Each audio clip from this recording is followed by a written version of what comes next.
stellt einige aktuelle Entwicklungen zur Marschbahn vor.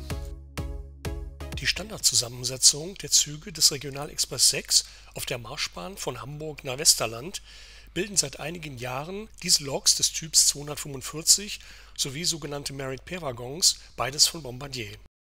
Bald wird sich das Gesicht der Züge aber ändern, da neben dem durchgängig zweigleisigen Ausbau der Strecke kürzlich auch eine Elektrifizierung beschlossen wurde. Dadurch werden andere, umweltverträglichere Zugkonzepte möglich werden. Im vergangenen Jahr hat Allianz pro Schiene eine Analyse publiziert, aus der hervorgeht, dass Schleswig-Holstein mit gerade einmal 29% das Schlusslicht der Flächenländer bezüglich der Elektrifizierung der Bahnstrecken darstellt. Und das, obwohl es nach dem Saarland das zweitkleinste Streckennetz aufweist.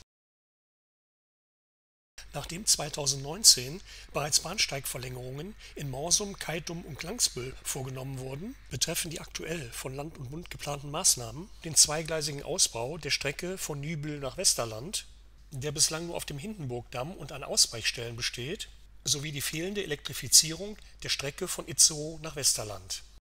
Die Umsetzung ist bis 2030 geplant. Allerdings gab es bei der Beratung im Kieler Landtag am 27. August die klare Aussage fast aller Parteien, dass eine frühere Umsetzung das Ziel sein muss. Für die schnellere Machbarkeit formulierte Andreas Tietze von den Grünen folgende Aussage: Wir bohren ein Loch, wir stecken einen Stahlmast hinein und hängen eine Strippe dran. Das ist jetzt nicht Stuttgart 21. Der Regionalexpress 6 leistet den Nahverkehr auf der Strecke von Hamburg nach Westerland auf Sylt, die sogenannte Marschbahn. Er ist Teil des Angebots der Nahverkehrsverbund Schleswig-Holstein GmbH, NAHSH, mit Sitz in Kiel und wurde von Dezember 2005 bis Dezember 2016 von der Nordostseebahn, die zur französischen Transdev-Gruppe gehört, bedient. Die markierten noch eingleisigen Teilstücke werden nun ausgebaut. Eingesetzt werden seit Dezember 2005 sogenannte Merit-Pair-Waggons von Bombardier, die extra für die Marschbahn entwickelt wurden. Seit Ende 2016 ist die Leistung der Marschbahn an DB Regio Schleswig-Holstein vergeben, die auch von der NOB genutzten Fahrzeuge übernehmen musste. Bereits 2014 hatte der Vorgänger der NAHSH, die Landesweite Verkehrsgesellschaft Schleswig-Holstein LVS, die Bereitstellung der Züge vom Betrieb der Strecke getrennt. Gewonnen hat die Ausschreibung für den Fuhrpark die Paribus Capital GmbH, die die Betreuung der Züge an die Northrail GmbH mit Sitz in Hamburg weitergegeben hat, die ebenfalls zur Paribus-Gruppe gehört. Zum Fahrplanwechsel im Dezember 2015 hat Paribus dann 90 Merit-Pair-Waggons übernommen und 15 Dieselloks der Baureihe 245 bei Bombardier bestellt.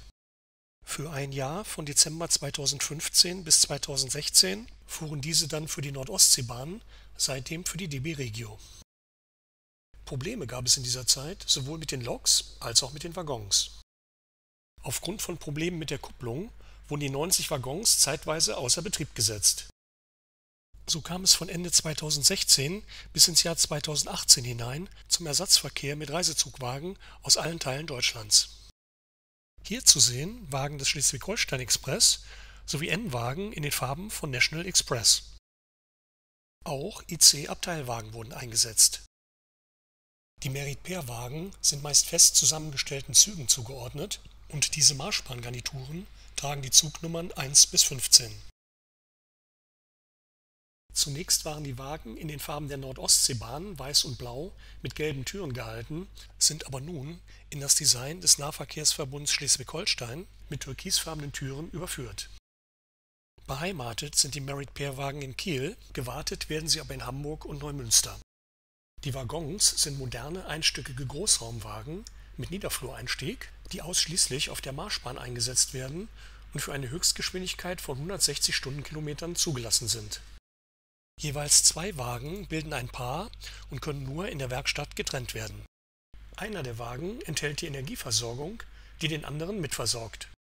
Die festen Einheiten von meist 3 zusammengekoppelten Paaren besitzen nur an den Endwagen herkömmliche Schraubenkupplungen. Aufgrund einer hohen Aus- bzw. Überlastung und Ausfällen bei den Dieselloks kommt es regelmäßig zu Verspätungen, die ein Handeln nötig machten. In diesem Jahr hat die Bahn ein neues Fahrgastinformationssystem etabliert, in den Stoßzeiten die Anzahl der Sitzplätze erhöht, und einen Fahrplan mit Angabe der Auslastung herausgebracht. All das soll helfen, die aktuelle Situation zu verbessern. Nach Abschluss der Ausbauarbeiten soll dies der Vergangenheit angehören. Welche Fahrzeuge man dann auf der Marschbahn sehen wird, ist noch völlig ungewiss. Man darf gespannt sein. Bis dahin.